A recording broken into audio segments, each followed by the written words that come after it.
सोचिए एक छोटा सा गांव जहां एक बच्चे की आंखों में भक्ति की चमक और मन में सनातन धर्म का जुनून है।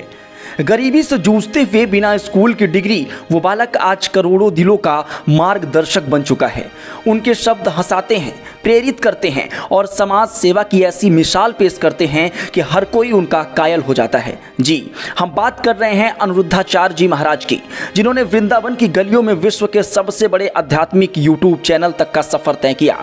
आज अनिरुद्धाचार्य का आश्रम हजारों लोगों की भूख मिटाता है, सैकड़ों लोगों के लिए छत का काम करता है और उनके शब्द लोगों को प्रेरित करते हैं और उनका स्वभाव लोगों के लिए प्रेरणा बनता है। 27 सितंबर 1989 को मध्य प्रदेश के जबलपुर के एक छोटे से गांव में जन्मे अनिरुद्धाचार्य, जिन्हें दास अनिरुद्ध के नाम से भी लोग जानते हैं, उनका बचपन अभाव में बीता। पिता राम नरेश तिवारी पुजारी थे, मगर घर में आर्थिक तंगी थी। केवल 5वीं 6ठी कक्षा तक पढ़ाई के बाद अनिरुद्धा वृंदावन पहुंचे और वहां संत गिरिराज शास्त्री के सानिध्य में उन्होंने श्रीमद् भागवत गीता, श्रीमद् भागवत और श्री रामचरितमानस की गहराई को आत्मसात किया और यहीं से उनकी आध्यात्मिक रास्ता शुरू हुआ, या फिर ये कहें कि यहीं से उनकी आध्यात्मिक यात्रा शुरू हुई। उनकी कथावाचन शैली अनोखी है, हास्य, सरलता और रोजमर्रा की कहानियों का मिश्रण। बिस्किट को विष की किट यानी जहर का पैकेट या पिज्जा चीज को गोंद कहने वाले उनके बयान इंटरनेट पर वायरल हो गए हैं।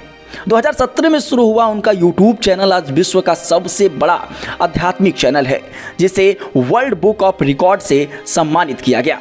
600 से ज़्यादा कथाओं में भारत विदेश के लाखों लोग उनके शब्दों से प्रेरित हुए। लेकिन अनिरुद्धाचार्य का असली कमाल उनका गौरी गोपाल आश्रम है। यह आश्रम वृंदावन में उनकी गुरु की प्रेरणा और भक्तों के सहयोग से 2010 के आसपास स्थापित हुआ। शुरू से ही यह एक छोटा सा प्रयास था, मगर अनिरुद्धाचार्य की भक्ति और समाज सेवा की लगन ने इसे विशाल रूप दे दिया। आज यह आश्रम सैकड़ों लोगों की जिंदगी रोशन करता है। यहाँ वृद्धाश्रम में 50 से अधिक असहाय माताओं को आश्रय मिलता है, भोजन और चिकित्सा मिलती है। गौरी गोपाल रसोई हर दिन लगभग 5000 जरूरतमंद और साधुओं को मुफ्त भोजन बांटती है, जिसमें ताजा और सात्विक भोजन परोसा जाता है। गौशाले में 100 से ज्यादा गायों की सेवा होती है और कोविड के दौरान बंदर सेवा के तहत हजारों बंदरों को भोजन दिया गया।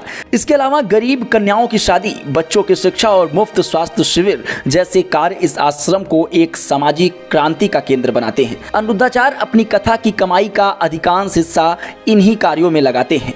बिग बॉस 18 का ऑफर ठुकराकर उन्होंने साबित कर दिया था कि उनकी प्राथमिकता भक्ति और सेवा है, ना कि शोहरत। अनिरुद्धाचार्य जी की कहानी एक साधारण बालक से एक असाधारण कथावाचक बनने की मिसाल है। गौरी गोपाल आश्रम और उनकी रसोई रोजाना हजारों लोगों की भूख मिटाती है। उनके शब्द लाखों लोगों को प्रेरित करते हैं। वे सिखाते हैं कि भगवान से भेंट बस मंदिरों में नहीं, बल्कि असहायों की सेवा से भी हो सकती है।